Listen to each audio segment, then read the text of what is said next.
These soldiers poked their heads out from the cannon barrels, aiming at the statue on the mountain. When their commander gave the order, they all fired toward the statue. 500 soldiers successfully landed on top of it. The statue was actually Annie's face, and the soldiers were the foundation she applied.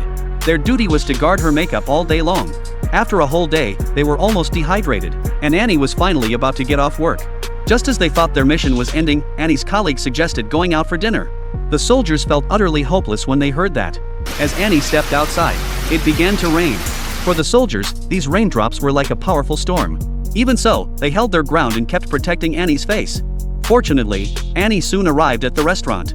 The soldiers barely had time to catch their breath when suddenly they were hit by heavy fire flames appeared on Annie's face. It turned out the oil from the barbecue had splashed on her.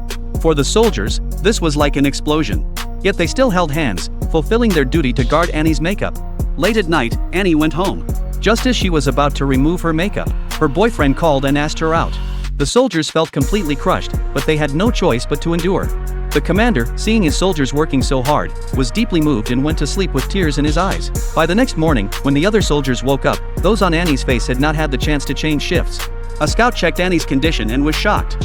He quickly called the captain. There was another statue on the mountain. Soon after, yet another statue appeared.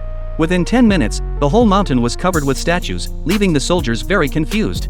It turned out Annie had shared her foundation with her colleagues.